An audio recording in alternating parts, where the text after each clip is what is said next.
Welcome to Creative Madness.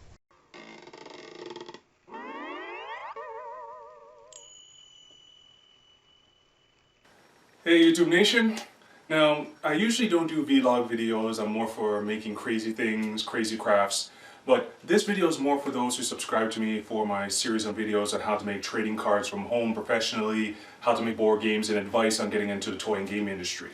One thing I have not yet touched upon is how to get retailers, or really the truth about big box retailers. Now, as recently I posted a video about my crowdfunding campaign that's coming up on March 10th, and already people have asked me if my plan is to get my game into large big box retailers like Wal Mart, Target, Toys R Us, Meijer, and the like. And my answer was an emphatic no. I'm not interested at all. But when it came to making this video, the reason why I decided to go forward with it is that I actually got a personal email from an up-and-coming inventor from Europe, and he was asking me a direct question on how can he pitch his brand new product to Walmart. And my answer to him was, don't bother. Don't even try. Now, this might sound very negative to some people out there, like, man, why you try to dissuade the guy? But many of you don't know, you see what I do, I make all crazy stuff out of cardboard, but you don't really know my past and my business past. And just to let you know, I started a company years ago called Ezekiel Toys. It doesn't exist anymore, and I'll tell you why. But I had experience making trading cards and card games for a company that has toys in the title, but that was my forte, trading cards and card games. And we were able to get our cards, myself and my business partner at the time, were able to get our products into small mom and pop stores, independent toy retailers and comic book stores, and also we dealt with large retailers. And going to toy fairs, we learned a lot about this. And this was the knowledge I was carrying over to this person who was asking me these questions, that it's not that your idea isn't great or isn't worthy of Walmart, it's just there's realities you have to realize. We all have this big grandiose dream of one day getting into the Toys R Us's and Walmarts of the world, and we all know that if Walmart or Target even does one order for all their stores, you're a millionaire overnight. But that's very boisterous, over-the-top thinking, and you have to plan for that down the line. When you're first starting off, it's best to go after the smaller stores, mom and pop stores. So I'm going to tell you what I explained to this guy, and again, I'm giving you my personal experience. So any of you, doesn't matter if you're in the toys and games industry, or cars, or plastic blow mold injection, whatever it is, that this kind of knowledge is universal, that when you're small, it's best to start small and build your way up. Now, some of you must have heard out there, the rags to riches stories, and they exist. Stories about people who were able to get Walmart right off the bat. Rags to riches stories are there to inspire you, not to blind you, because there's always a story behind the story. Let it get your juices flowing, but still think clearly, because you don't know the whole picture. So this is what I'm saying. When you hear these rags to riches stories and you think, man, I could do this too. If this guy didn't know anyone, so I could get into this industry as well. Realize you don't know the whole story. Yes, it sounds great, but don't just let that fill your ego, because when I was younger, that's exactly what happened. I was naive as hell. And you hear all these stories about people, getting into Walmart, getting into Sears, getting into this place or that place, and I thought, oh, my ideas are just as good. I should be able to do it. And I got a rude awakening for years and years and years. So let me pass on some knowledge to you. And again, I'm not trying to dissuade you or think that you can't do it or can't get the big retailers, but I said some knowledge and some reality is important, because I went through these mistakes when I was younger. And as you guys aspiring entrepreneurs and inventors, I don't want you to go through the same mistakes. So what's the point of knowledge if you're not going to share it? Now, when it comes to getting retailers, and especially big box retailers, there's certain things you have to keep in mind. Number one, if you come at them with one product, and don't pitch exclusives to them. They're not interested in your exclusive. Unless you've already pre-proven that your idea is worth its weight, they're not interested. I made this mistake off the bat. I thought, man, if I come up to a company with one single idea and I'm going to give it to them exclusively, they're going to be interested. Now, again, if you've already proven the worth of your product and you already have millions of sales out there, and I'll touch upon this later, then yes, they'll fight over exclusives. But when you have no track record, even if you have a small amount of mom and pop stores carrying your game already, Walmart, Target, and all the rest, even the mid-sized players like Meijers and GameStop and all them, they're not going to care. Why? Because most of these companies have a 30% rule. They don't want to have more than 30% of your business. So of all your inventory, you have multiple retailers. Walmart does not want to be more than 30%. Now this is a little bit different if you're making one of their exclusive store brand products. And most major retailers have this, but to even get with that you need a long track record to get those kind of contracts. But for your individual concept, They don't want to be more than 30% because they don't want to be completely leveraged. They don't want you to be completely leveraged on them. They want you to be able to diversify and have your products in multiple stores. Another thing I learned, and I learned this directly from a major retailer buyer, is the 100,000 rule. You won't find this anywhere online or anyone really talking about this, but there's an unofficial, unwritten 100,000 rule. And it's this. When you go to a major retailer, even a mid-sized retailer, they want to know that you've already sold your product, and if you come to them with 100,000 units in sales, not $100,000, 100,000 units, you can move 100,000 units of product, you got their interest. This is the main thing you have to realize about major retailers. They're not in the business of risk. Another big mistake I made when I was a dealist when I was younger. I thought buyers were all about finding the new, innovative concept. I learned this lesson at Toy Fair in 2011 when I bumped into a buyer who was, I don't know why she told me this, but she was angry, she was pissed, but pretty much she was a buyer for one of the biggest toy retailers in North America. And I guess it was just good timing on my part, but she was griping about how, I think it's Hasbro who makes it, but it's that beer pong game. I forgot what the name of it is, Cuponk or whatever it is, but it's beer pong but for kids. You try to get the ball into the cup and it lights up and whatnot. She hated the idea. She honestly hated it, but she had to carry it on her shelves. And it was great for me to hear this because I always had this fantasy that buyers were, you know, they could pick and choose what goes on their shelves. And I was like, no. Actually, Hasbro, Mattel, Spin Master, all these big companies, they dictate what these retailers put on their shelves. So if Mattel comes up and goes, here's crap on a stick, like literally, here's a stick, here's some fake crap on top of it, put it on your shelf, that's what they must do. You can't say no to these big guys. And it's also at that Toy Fair that I met this other buyer that I talked about who told me that this is why these big retailers are able to do this, because they can move 100,000 units without a problem. It doesn't matter what the toy is. Even a toy that bombs could still move 100,000 units. But for the small guy who's trying to fight for that little teeny piece of shelf space, you know, it's a lot harder to prove that. And if you're at that point, trust me, the retailers will be coming after you. You won't have to be fighting after them if you're able to move 100,000. And this all comes down to that buyers are not in the business of looking for necessary innovative products. They're looking for what will sell because they have to please their bosses. They have to take a huge risk and chance to carry a product that has no track record or a little track record, and they're going to give it shelf space. That's a huge risk on their heads because they got to make sure the bosses above them are happy and that the sales are coming through. So it's easier to turn down your incredibly brilliant idea that has very little track record and take crap on a stick from a larger company because they could come up with the advertising and the promotions and move the product. So these are some of the hindrances you're going to face. Now think about when you go into your favorite retailers and you see certain games are on certain shelves. Certain shelves are at face height, so they're the first thing you see. Some are at the very bottom, some are just a little bit above you. Did you know you have to pay for that shelf space? Shelf space is a premium. Like anything, product placement is key. You want your products in the best possible place. Of course, the biggest companies can afford to pay to have their products right in front of your face. So even for the mid-sized players like University Games or Pressman or what have you, you know, you'll see their games on the side or at the very bottom. But this is the shelf space that they were able to allocate and to pay for. So you have to ask yourself that question as well. If you want the big box retailers, can you afford the shelf space? Because yes, you have to pay for that. You want a display on the floor? Guess what? You have to pay for that floor space, as well as the displays to show your product. Another thing I was very naive about when I was getting into the toy industry, and I wish I had more guidance when I started off, is just how ridiculously massive the base of inventors and small companies are. Like, we know about the Hasbros and the Mattels and the Legos and all the big companies, but it blows your mind how many mid-sized companies are out there. One book that I got in the mail, I found out about it online and I got it and it really opened my eyes. And again, this is in 2011, the year of epiphany for me when I learned so much about the gaming industry. And I'm going to show you this book. I'm not affiliated with this book. They're not paying me for promotion, but I'm showing it to you because it opened my eyes and really changed the trajectory of where I was going with my business. And this book is this, The Greater Games Industry Catalog. Let me get in closer. Ta-da! This is an old issue. But this book, when I received it in the mail, and they give you a free complimentary copy for you to think about advertising in it. But you can see it's quite a thick book. Hundreds and hundreds of pages in here. And all that's in here, there's about 300 pages. And what's in here is a list of pretty much small to mid-sized companies. So from individual guys working in their basement or garage to small mid-sized companies with a handful of employees and logistics and whatnot. And why I feel this book is important, why I suggest that you guys get, is that when you open it and you start looking through it, you'll see just how many companies have awards, have great ideas, but yet still can't get the shelf space at the big retailers. This puts things into perspectives and puts your bloody ego in check, which it did for mine.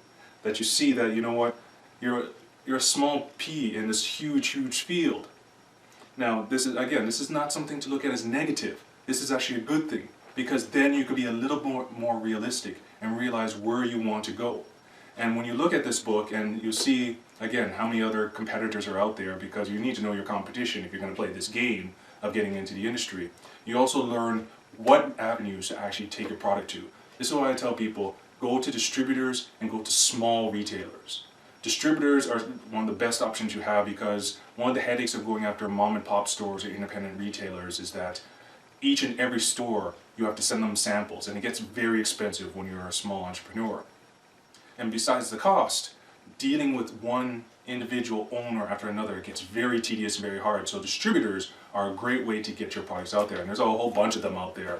You know, there's Alliance Distribution, there's Mad Owl up in Alaska, there's Game Boards Distribution, there's a whole bunch. In Canada there's Lion Rampart and Grosvenor, and there's a whole bunch of them out there. But I would say, and I would suggest to many of you, to look for distributors, because they will be your best option in order to get to a wide variety of small independent retailers. And yeah, you're going to have to cough up anywhere from 20 to upwards of 40%. So you really have to think about your margins and, you know, how much you want to give up. But if you want to get into the industry, distributors are the best route.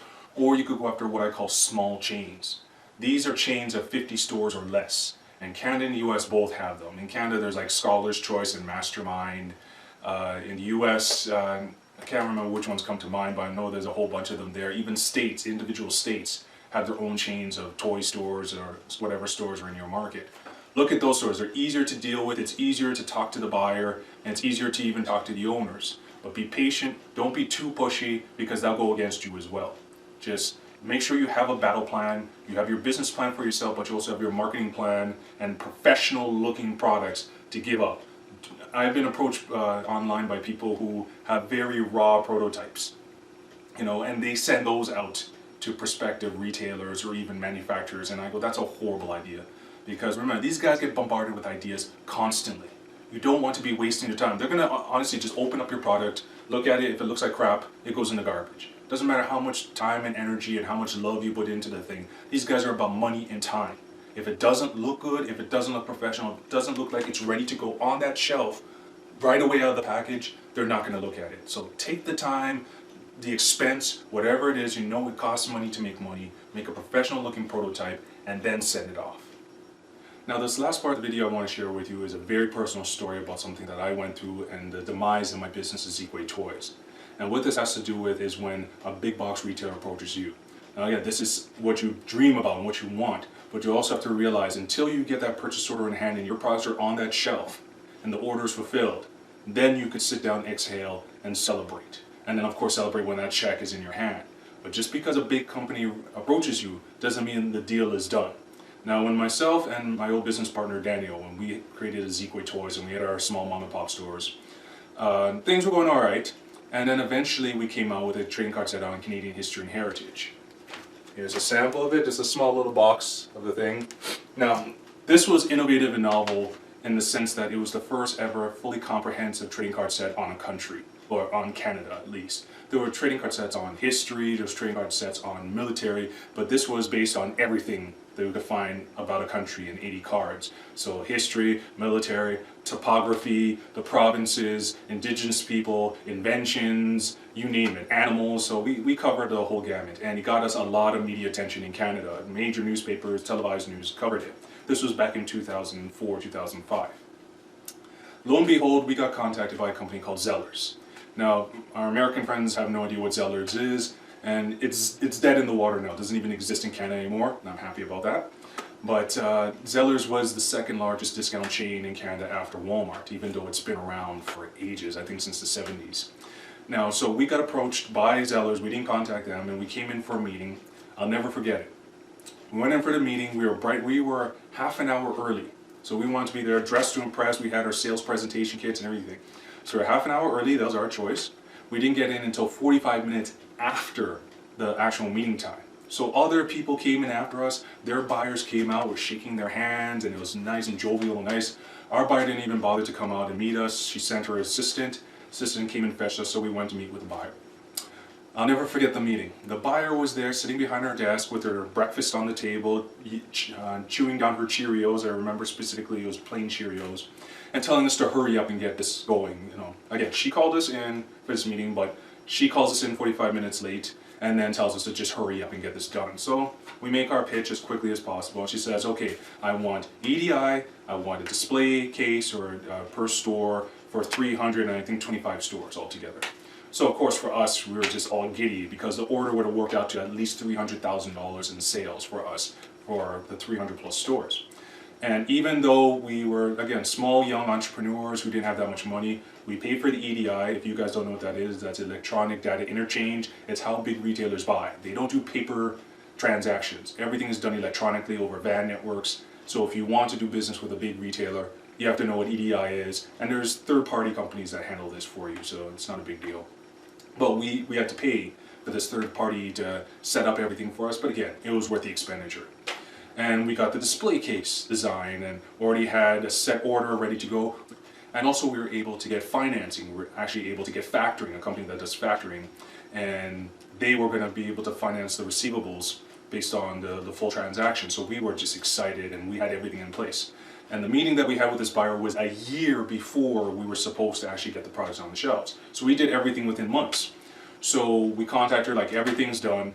All of a sudden the buyer changed her mind and said, you know what, no, we don't need EDI anymore. It's only going to be a one-time transaction, so don't worry, we'll send you a purchase order instead. So even though we spent the money to get the EDIs, like again, one-time transaction, not a problem. You want to send us a purchase order, even better, because that's what the financing company needed, that's what our printer needed to make the cards. So months went by and by, so she told us wait until, we met in August, she told us to wait until, I believe it was March of the following year to get things going, and we needed to make sure we had a purchase order by May the 1st in order to get the products to them by Canada Day, which was in the beginning of July. So by March, we waited, we contacted her. This is where the stupid game began. The buyer would tell us that she's busy, get in touch with her assistant. The assistant was busy, the buyer has to handle it. And we did this for weeks, this ping pong game, saying this back and forth. Then she would change her mind on what she wanted from us. And we would deliver, spend more money, and like, okay, you want this revision, that revision, done, done, done, you want more samples? We sent it, like clockwork. But yet they still wouldn't send a damn purchase order. Eventually it got to the point that this one was going on vacation, that one was going on vacation, and they just kept on deflecting. And then out of the blue, the buyer, while on vacation, I believe she was on vacation at the time, just sent us an email saying, make the thing, send us the quantity. Unfortunately, that's not a purchase order. You always need that concrete evidence. It doesn't matter if it's EDI or purchase order or paper purchase order. You need that in order to work out terms with your printing company, to get discounts, to get the financing. And I was very polite about it. I was like, we need the purchase order. Just please, purchase order specifying the terms, shipping, the amount, the quantity that you need, the price point. So she said she'll look into it. Another month went by. Another month went by. We came up to the May deadline, and I gave her a very stern, still polite and professional email stating that it's now or never. We need that purchase order. I got an email back from her stating that, well, maybe next year. We'll look into this for next year. Boys and girls, I can't tell you how livid and angry I became. A year of running around doing everything that I could to satisfy this retailer, and then by the end of it, all we needed was a purchase order, and a year later, all I got was an email saying maybe next year. So I emailed her back. I took some time, I had to really think about it, emailed her back and I told her, you know, this was something that we offered exclusively to you guys. They didn't ask for the exclusive, but we offered it to them as, I guess, playing it forward to show our loyalty to Zellers. And I even told them that we never went after Wal Mart or anyone else. It was only about you guys. And her response, well, good luck with Wal Mart then. And after that email, all the politeness was gone. I was still young, and I should have, but I just lashed out at this woman. I was just so vexed because this deal just fell through We delivered everything I asked, and it got so bad that I became depressed. It destroyed the business because we spent all this money we really didn't have to do everything. And even my friendship with my business partner, Daniel, fell apart, and we haven't spoken since. It just destroyed everything. I eventually met this mentor. And I wish I knew this guy back when we were actually pitching this the year before. And this guy, older gentleman, years of experience in the toy industry, and no, sorry, not toy industry, but in sales and marketing. So he's dealt with retailers of every size. And he wasn't interested about what happened throughout the year. He just wanted to know about the meeting. And he asked me, tell me about this meeting that you had. So we played through everything. The lateness, the fact that she was eating her breakfast in front of us. And he just chuckled to himself. He goes, I could see why this fell apart. There was no respect from the get-go. She didn't respect you at all. She probably saw these two young, early 20-somethings with no experience coming in, and she wasn't serious about carrying this product. And you also offered this product to her exclusively without her asking for it. So you pretty much put all your dreams in this one woman's hand. And she was in no rush to do anything because you guys are not the priority. She has other vendors to deal with. And I wanted to share this personal story with you guys because this is what could happen, and it actually is not a rare story. Many times people get screwed over by these large retailers because you're a small little speck in the grand scheme of things, and many times they forget about you, or you're just not, they were impressed with your product before, but now it's like, you know, not to say that this is a common thing, but it can happen. So all I'm saying is just be careful, and the best thing to do is, again, go after distributors, go after mom and pop stores, independent retailers, build your client base, build that loyalty. And then from there, when you do get approached by the big retailers or you feel you have enough sales to go after the big retailers, know what to negotiate, know what they're looking for, and make sure you get everything in writing. Don't get all hyped up because of emails, don't get all excited because they're even talking to you. Talk is meaningless, talk is cheap. What matters is signed contracts. What matters is purchase orders. What matters is seeing your product on the shelf. And when it's on that shelf, then you celebrate. Then you know you've made it. So I just want to share this knowledge with you. Again, it's up to you if you like what I'm saying or you feel that it's advantageous to your business. You know, I really hope that you guys out there, that you don't go through this, just the hell I've gone through, especially with that story I told you, because it was damaging. That failed Zeller's deal really left a bad taste in my mouth when it came to big retailers. And again, that Toy Fair experience in 2011 really showed me that how, again, this industry works. Not to even mention, I didn't even mention that at that Toy Fair, we had a little booth, a little table, and they made sure to put all the small entrepreneurs in the back section of the hall, in this massive hall. And the big retailers, of course, had their lists of where everyone is, and they purposely ignored the back section. So they made sure to go after the big companies, and we had to go out and hunt these people down. So already the mentality is not to deal with small companies because they see you as inexperienced, they see your product with no track record. So the best thing to do is build that track record and get those small individual retailers and those distributors. So I hope you guys like this video. I know it's long and I ramble a lot, but it's a lot of information, and it's information that can be helpful to you if you open your mind. So I'm the Homie Game Guru. You guys take care, and yes, more creative madness, more crazy cardboard crafts, and more information on my crowdfunding campaign is coming in the next few weeks. You guys take care, all the best, and much success to you guys all.